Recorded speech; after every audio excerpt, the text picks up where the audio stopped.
Estamos de volta. Como aumentar a transparência do que ocorre nos bancos, no mercado financeiro e evitar que sejam uma espécie de braço invisível das operações nada republicanas entre poderes públicos e mercado? Esse é o assunto de hoje aqui no Melhor e Mais Justo. Estão aqui comigo para essa importante conversa Reginaldo Moraes, cientista político, professor da Unicamp, pesquisador do Instituto Nacional de Ciência e Tecnologia para Estudos sobre os Estados Unidos e colaborador da Fundação Perseu Abramo. E Carlos de Souza, secretário-geral da Confederação Nacional dos Trabalhadores do Ramo Financeiro da CUT, a CONTRAF. Eu prometi que eu ia começar o segundo bloco colocando perguntas que os internautas mandam para o programa durante a gravação. E eu vou fazer isso. Eu tenho aqui perguntas do Robson Bronzelli, que pergunta o seguinte: parece que alguns bancos já estão fazendo acordos de leniência, se adiantando a prováveis processos, inclusive na Lava Jato, mas pouco se diz a respeito. O que se sabe a respeito disso efetivamente? A medida provisória 784, a qual eu fiz referência na abertura do programa, tem a ver com isso? Reginaldo ia começar, vamos lá. Tem. Na verdade, eles estão esperando. Era uma oportunidade que eles estão esperando há muito tempo, né?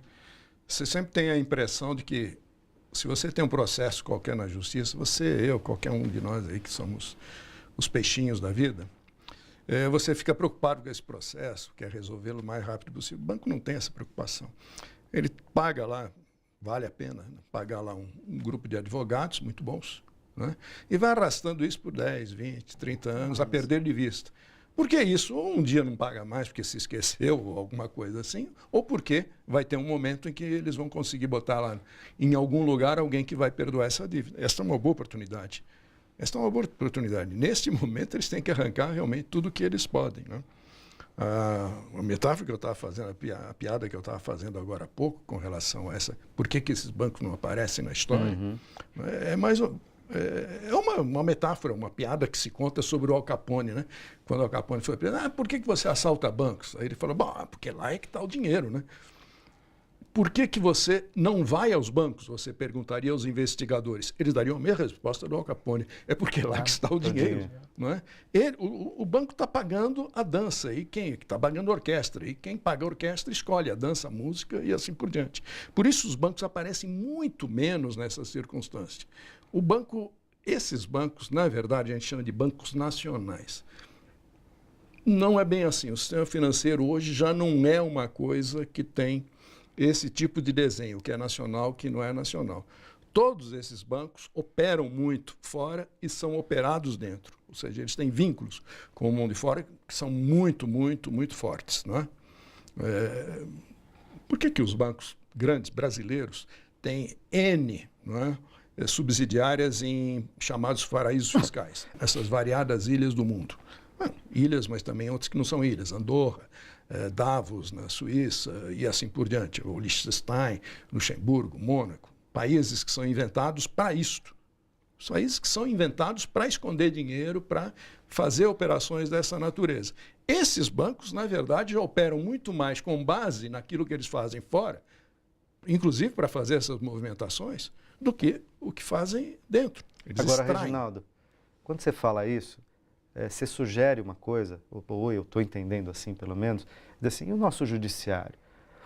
Porque, veja, se os bancos, se o sistema financeiro paga a orquestra e, portanto, define a música, define a dança, né, e as pessoas e as outras instituições ouvem a música e dançam conforme a música que a orquestra toca, isso valeria para o judiciário, para o Ministério Público, Sim, portanto, para a polícia. Não, estou falando do judiciário, porque cabe ao judiciário, ao Ministério Público e à Polícia Federal investigar esses crimes. Então, elas estariam também, de algum modo, sendo lenientes. O que aconteceu com o sistema bancário? O que aconteceu com a Polícia Federal a partir da troca do ministro da Justiça? O que acontece com a própria Lava Jato, com a intervenção, ou com a tentativa de intervenção do Temer em todo o processo de investigação a partir das denúncias da JBS? Você não viu esse movimento acontecer, né, com todas as denúncias que tiveram contra lá os governos do Partido dos Trabalhadores, tudo aquilo que se movimentou. Não, mas agora há uma ofensiva direta de tentativa de controle no processo de investigação. Isso é visível. E ninguém foi preso, assim, desse escalão do poder, né, da gestão do poder. O Aécio Neves não está preso. Não é assim... o próprio Temer, todo mundo acreditou que ele fosse renunciar na primeira oportunidade. Ele disse, eu não vou sair, ninguém vai me tirar daqui. A prepotência, porque a questão do sistema financeiro, dialogando um pouco com o que o professor colocou, não é só a questão do dinheiro, é a questão do poder real. Quem tem o poder real? É quem aparece no holofote, aparece na TV, ou quem financia o jogo? Quem de fato faz? Porque a 784, cara, ela na verdade é um primeiro passo para se prevenir do que está por vir. Nada mais do que isso. É uma medida provisória que vai salvaguardar uma série de instituições financeiras, caso elas sejam mencionadas no processo, ou caso elas tenham uma ou outra informação, porque eu acredito, como bem disse o professor, que todas elas têm informações sobre o andamento de dinheiro para um lado ou para o outro.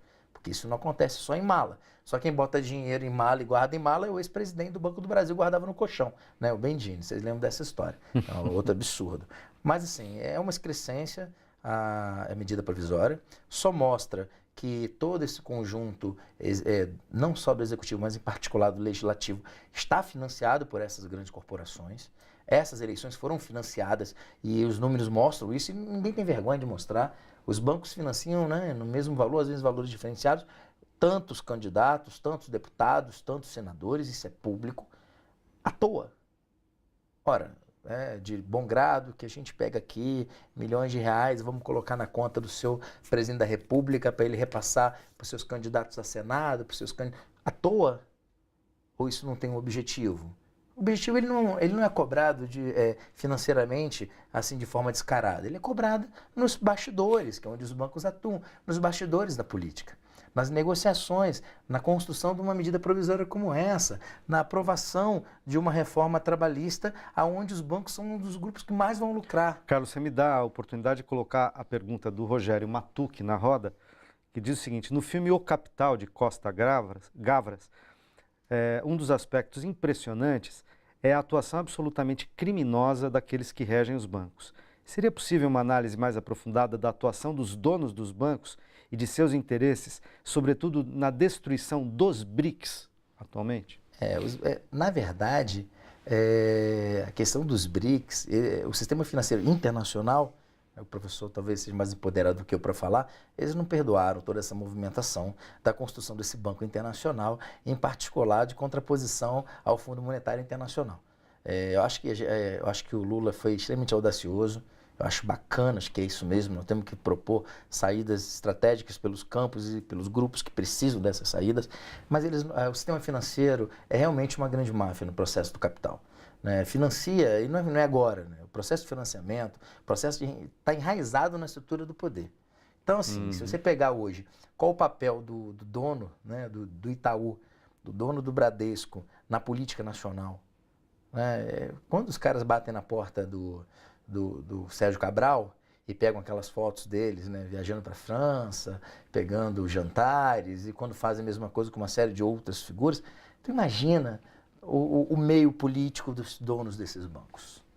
Imagina um métier. Agora, como você disse, não tem interesse. Quem vai bater na porta? A Polícia Federal? Como? Por quê? Por que não fez até hoje? Quem de fato estimula para que essas investigações... Porque, como foi dito, a Lava Jato se engana quem acredita que o Moro, aquela figura simbólica... Cara, o Moro nada mais é de um cara que foi colocado ali estrategicamente para proteger. Porque o processo vai acontecer, vamos sim incriminar quem a gente quer incriminar. E não necessariamente quem merece ser incriminado. Está ali para proteger. Bom, mas a gente teve, não direi exceções, mas situações, quem está nos ouvindo poderia dizer, bom, vocês estão falando que os bancos são intocáveis, mas o BTG, o Pactual, André Esteves, etc., Banco Santos e tal, em algum momento caíram. Qual é a diferença? Qual a proporção deles no mercado? Qual o tamanho? Tem que ver qual o tamanho. Quando houve a crise de 2008, 2009 nos Estados Unidos, houve uma decisão clara do Tesouro Americano de deixar alguns bancos estourarem, né? 2 ou 3 bancos estouraram ou foram comprados. A BR Simples foi comprada pelo Banco of America. Tem que dar alguma coisa. Tem que dar alguma coisa, o Aécio. Lehman fechou, o outro não. Enfim, houve alguma coisa nesse sentido. Agora, Depende do tamanho e das circunstâncias. Não foi o Morgan, nem o Citi, nem os bancos mais... Bank of America. Esses continuaram, aliás, não é que continuaram, eles cresceram durante o episódio e depois voltaram a crescer com a chamada recuperação. Não é? Nos últimos 15 anos, aí que eu me lembro, teve pelo menos 2 ou 3 comissões de inquérito no Senado americano sobre os crimes do setor financeiro, crimes bancários, etc. Eu vi um deles, tive a pachorra de ler o relatório de um deles, em que eles relatavam as atividades quase circenses de um deles, do Citigroup, né, no plano internacional. O Citi era, pelo relatório que está lá do Senado americano, o banco dos grandes criminosos do mundo. Era o banco da família Pinochet, não é? Para operações de lavagem de dinheiro. Era o banco da família de Salinas Gortari para operações de lavagem de dinheiro. Era o banco de todos os ditadores da África, ou seja, todos os diamantes de sangue, todo o petróleo, o carvão, etc., que vira sangue e vira dólar, né? Na África passa por dentro do Citi, porque eles estão lavando esse dinheiro. Então, é uma coisa muito clara que é através do sistema bancário que muito desse dinheiro vai fluindo, vai sendo lavado para cima e para baixo. Não é através de malas, não é? Tem que ser através desses grandes bancos, não é? Quando o Zaire nasceu como Zaire, como país, a primeira publicidade que eu me lembro, eu tenho ainda esse cartaz, a publicidade do Citigroup no Zaire, foi essa assim, um novo banco para um novo país. O Citigroup se autodenominou o banco oficial do novo país. E o sistema financeiro americano, considerado um dos mais elaborados no processo do capital e dos sistemas financeiros do mundo, eu tenho aqui um mapa que mostra a rentabilidade, que de 95 a 2016, o sistema financeiro brasileiro esteve acima do americano em todos os momentos na rentabilidade. Em todos os momentos, com exceção de 2003 e 2014, que nós tivemos igual situação de rentabilidade.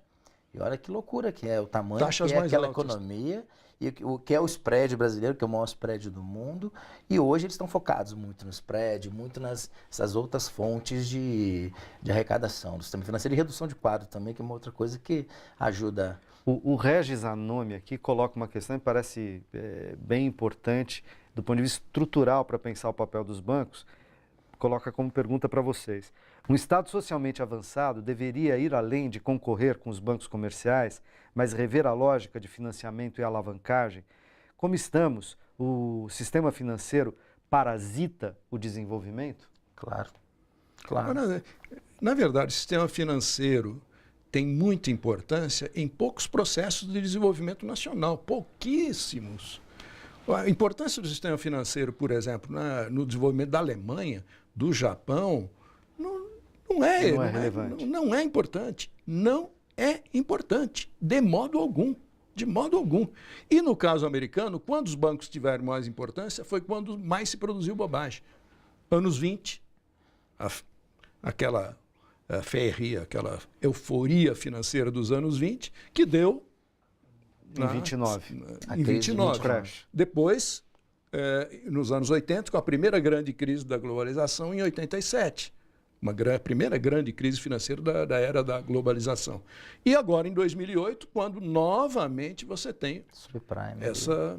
Quer dizer, quando os bancos se transformam na principal fonte de trabalho, na principal fonte de lucro, na principal atividade de um país, você tem todo o resto sendo estragado, digamos. O Keynes tinha uma frase que era assim: especulação financeira, etc., é algo que existe na sociedade capitalista e deve ser admitida assim como o jogo, assim como os cassinos, né?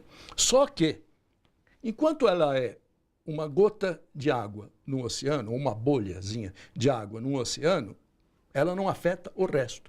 Quando ela é o oceano e o resto é a bolha, aí o trabalho começa a ser mal feito. Claro. Todo o resto começa a ser destruído. Então, aí parece que é nesse lugar que nós estamos, né? Porque é um pouco nisso. Esse processo de neoliberalização da economia globalizada tem levado a uma financiarização extrema das economias de muitos países. Tá Até certo? uma questão que eu queria até discordar engraçado discordar concordando, porque eu concordo com o que você construiu, mas na economia atual, no que a gente vive hoje, no modelo do sistema econômico brasileiro, nós temos sim uma dependência clara da relação direta com o sistema financeiro nacional. Agora, está errado o jogo. Está errado o jogo. Porque se você pega e passa uma linha de corte, nós temos um papel diferente do sistema financeiro nos bancos públicos e um papel no sistema financeiro dos bancos privados, são os parasitas. Porque a política dos bancos públicos, se a gente pegar os últimos 15 anos, tem sido uma política de desenvolvimento real. Se você pegar, por exemplo, o Banco do Nordeste do Brasil, BNB, esse banco ele cresceu na mesma proporção de investimentos do Fundo do Nordeste, em toda aquela região extremamente carente de investimento social. E se você pegar qualquer obra de investimento naquela região, pelo menos 80% daquelas obras tem o Fundo do Nordeste e tem um banco no Nordeste nesses últimos 15 anos. Foi um banco que o governo poderia ter destruído, comprado, vendido, e preferiu fortalecer, chamar novos concursados e levar esse banco à gestão de um fundo que pôde crescer aquela economia. A exemplo também do Fundo da Amazônia com o Banco da Amazônia com BASA. A exemplo do BNDES. Pô, a revolução que o Banco do Brasil ajudou você a está construir. falando de financiamento de longo prazo, mas é só banco público que faz isso. Isso, mas eu estou dizendo Mas estou falando uma linha de corte. fazendo uma Agora, separação. na estratégia do governo democrático popular, que nós construímos a partir de 2003, onde esses bancos foram parceiros no processo de desenvolvimento, eles colocaram em xeque o papel do sistema financeiro como um todo. Para que serve a concessão? Para que serve você dar uma concessão da gestão de um banco privado na mão do Itaú, do Bradesco, do Santander? E qual é a contrapartida? Se para baixar as taxas de juros, para baixar o crédito, para poder de fato estimular, teve que o Banco do Brasil e a Caixa ir para o mercado e baixar na marra. Na verdade, esses parasitas sempre estiveram num processo, tipo aquela charge, né, os capitalistas muito gordos, cheios de dinheiro. É isso, cara. É a própria representação real do que é o sistema financeiro privado no Brasil, sabe? Você tem que lutar muito, a campanha dos bancários é uma das maiores campanhas do país, organizada, mobilizada, e a gente faz salarial, uma luta, campanha salarial, para conseguir tirar o mínimo de direito, para avançar e conquistar, mas poderíamos conquistar muito mais, mas um sistema extremamente fechado, onde a especulação política, aquilo que a gente está conversando, garante para esses caras uma série de bastidores. Então, assim, tem razão aí o companheiro quando ele fala que são os parasitas, mas se a gente perder o que a gente tem de banco público e o papel dos bancos públicos no investimento no Brasil, desenvolvimento, aí sim a coisa complica. Eu tenho que terminar, mas eu vou pedir uma resposta muito rápida para o Edson. Ele tem uma boa pergunta e ela mereceria até um pouco de mais, mas não tem mais tempo. O Edson Almeida pergunta o seguinte: os bancos, a gente sabe, são grandes sonegadores. Qual é o impacto dessa sonegação na atual crise econômica? Bom, o impacto deve ser grande, porque eles estão correndo atrás desse prejuízo. A 784. A 784, os acordos de Lênin, tudo isso aí é óbvio que tem algo a ser negociado. As dívidas, só acho que a dívida, vou citar de cabeça, a dívida pública de cobrança imediata, atualmente, dívida ativa da União de cobrança imediata, deve chegar hoje perto de 400 bi. Não, mais, 500 bi. Isso é mais ou menos umas 3 vezes e meia, eu acho, o famoso rombo do Meirelles lá, né? É o déficit fiscal. O déficit fiscal, tal, não sei o quê. Isso é dívida de cobrança imediata. E dívidas, né, de empresas com a União de cobrança imediata.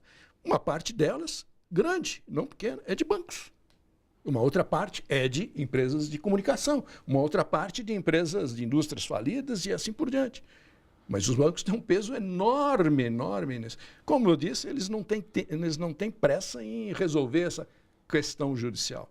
Mas vão aproveitar o momento. E aproveitar o momento para um momento tirar de o que fragilidade política, institucional. Para arrancar o que puderem. E aliás, eu tenho... Correndo até 2018, né? Está todo mundo com velocidade, né? Com muita rapidez, porque... Aliás, um presidente frágil e vulnerável é ideal para isso. Claro. Claro. É a carniça ótima para ser devorada. Pois é, os piratas são eles, viu? O debate... Eu agradeço muito a presença do Carlos, a presença do Reginaldo. Acho que esse debate tem que continuar, porque se fala muito pouco sobre as características, o modo de funcionar do sistema bancário, do sistema financeiro em geral, são só bancos, de como eles atuam, né, por dentro do país, aonde eles são necessários, aonde eles são muito nefastos para a economia, para a cidadania, para a sociedade brasileira, e como que eles ficam, como disse o Reginaldo aqui, manietando os fios, como eles estivessem fora do jogo, né? Não é com eles. E, no entanto, são eles que nos bastidores, de certa maneira, dão as cartas desse grande jogo que a gente está assistindo, desse grande jogo político institucional que a gente está assistindo no Brasil. Eu queria só dizer uma coisa antes de encerrar. Diga. Que dia 30 a gente vai ter greve geral. E é importante lembrar isso em todos os espaços, porque nesse momento, com tudo isso que a gente colocou, o sistema financeiro é um sujeito extremamente importante no processo, mas tem N outros sujeitos, e somente a unidade nacional, a mobilização dos trabalhadores, pode colocar uma derrota nesse golpe, nessas reformas. Então, queria agradecer aqui o convite, por estar aqui representando a nossa categoria e dizer sim, que nós estamos alertas e mobilizados, e eu sou muito otimista. No final nós vamos ganhar, porque os trabalhadores do Brasil são extremamente organizados e a vitória é de quem mobiliza, e nós vamos mobilizar. Agradeço também a você que nos acompanhou até aqui. A gente se encontra na próxima quinta ou a qualquer momento pela internet. Forte abraço.